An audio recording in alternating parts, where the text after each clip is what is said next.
umamin ang dating Pangulong Duterte sa paggamit ng illegal na droga. Pinaghandaan po natin talaga ito para maipakita natin kung sino ba talaga ang gumagamit ng illegal na droga sa panahon na siya ay Pangulo na.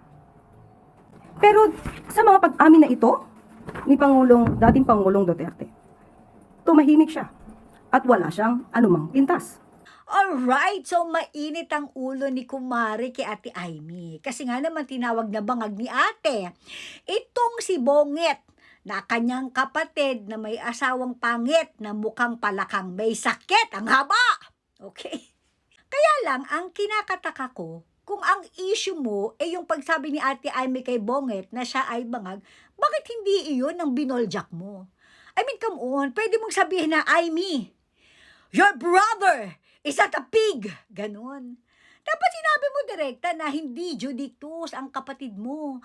Ang ating mahal na Pangulong si Ferdinand Bongbong Marcos Jr. ay hindi bangag dahil siya po ay hindi gumagamit ng ipinagbabawal na derogation. Bakit hindi mo direktang sabihin? Bakit hindi mo diretsuhan?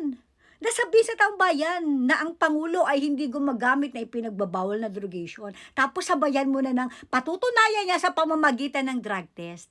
Diba? Bakit si PRID na naman ang sinalang mo? Pagkatapos, G ka doon sa gamot na sinabi niyang ginagamit niya yung fentanyl. For your information, ante! Mare, fentanyl, legal drugs yan. Ginagamit ni PRID yan kapag hindi niya na matolerate yung pain. Kasi nga, di ba, na-aksidente sa motor si PRID. So, nagkaroon siya ng operation. So, ginagamit niya yung fentanyl kapag hindi niya na talaga matolerate yung sakit. Ganun.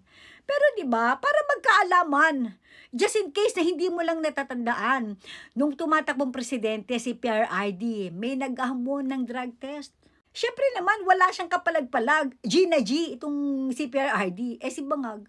Di ba nung tinanong siya kung siya ba ay magpapadrug test, anong sagot ni Bangag? O, why should I do that? Bakit ako magpapadrug test? Hindi ko kailangan yan. Ganyan. Di ba? Magkakaalaman sa drug testing. Bakit takot siya magpa-drug test? Again, ulitin ko lang sinabi ni VP Sara, let us all assume that the president is an addict kasi nga ayaw niya magpa-drug test. Nakakaloka, napakasimple lang, hindi nga gagastos ng malaki ang gobyerno sa pagpapadrug test ni Bangag Gusto mo, sagutin ko ni. Sagutin ko na, ako na ang gagastos sa drogation test niya. Para lang magkaalaman na, para tuloy-tuloy mo maipagtanggol. Yang amo, diretsahin mo kasi si Ate Aimee, sabi mo sa kanya na ang kapatid mong si Bongit ay hindi Judictus Benedictus, ganun. Puta na ito, pinasok naman si PRID. Hindi mo ba kaya ipagtanggol si Bangag na hindi mo tinatapakan si PRID? At sino namang gunggong ang maniniwala sa'yo, Mare? Puta na ito, gago na talaga. Adi ka ba?